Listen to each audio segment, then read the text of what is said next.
কেন মিশান না? যদি বেয়াদবি হয়।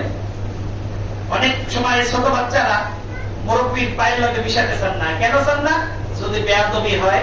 এই বেয়াদবির দোহাই দিয়ে কি করা হয়, কাতার একজন থেকে আরেকজনের কোন কোন মসজিদে এক বেগম, কোন কোন মসজিদে আমি এক হাতও ভাগ থাকতে দিচ্ছি।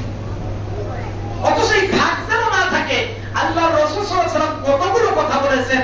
সহিহ মুসলিম 436 নম্বর হাদিস, নোমান বিন বশীর রাদিয়াল্লাহু তাআলা আনহু বলেন, রাসূলুল্লাহ সাল্লাল্লাহু আলাইহি ওয়াসাল্লাম বলেছেন, ইবাদাল্লাহ, যখন ইকামত শেষ হয়ে যেত আল্লাহর নবী মুসলিমদের দিকে ফিরে তাকিয়ে বলতেন, ইবাদাল্লাহ, হে আল্লাহর বান্দারা, লা তুসাউহুন্না সুহুবাকুম, তোমরা অবশ্যই তোমাদের কাতারগুলোকে সোজা করবে, তোমরা বরাবর করবে। আও লাইয়ু খালিফুন্নাল্লাহ বাইনা উজুহুকুম, অন্যথায় আল্লাহ রাব্বুল আলামিন তোমাদের মুখমণ্ডল, তোমাদের অন্তরগুলোর ভিতর বিশৃঙ্খলা তৈরি করে দিবেন। নাউযুবিল্লাহি মিন যালিক।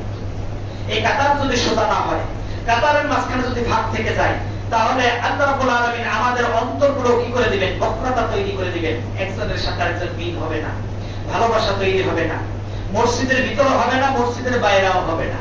যার কারণে যত বিশৃঙ্খলা দলাদলি পৃথিবীর মধ্যে সবচেয়ে বেশি হলো বাংলাদেশে। পৃথিবীর মধ্যে বাংলাদেশে এত দল, রাজনৈতিক দল, ধর্মীয় দল পৃথিবীর আর কোথাও নাই।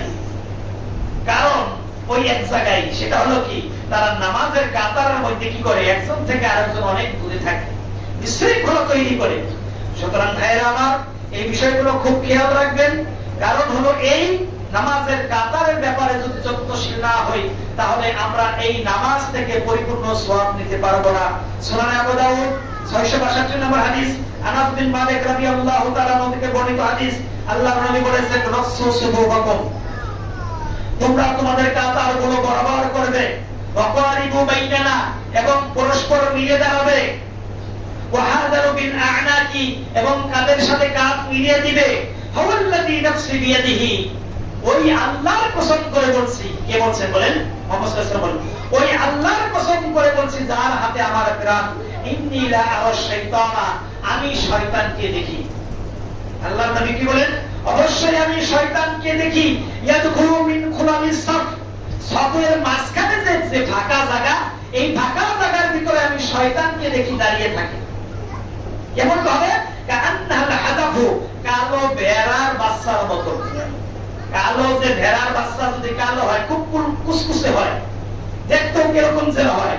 অনেক সময় বিড়াল দেখবে বলে কালো বিড়াল, কালো কুকুর আছে না, এরকম আছে না, দেখলে ভয় করে।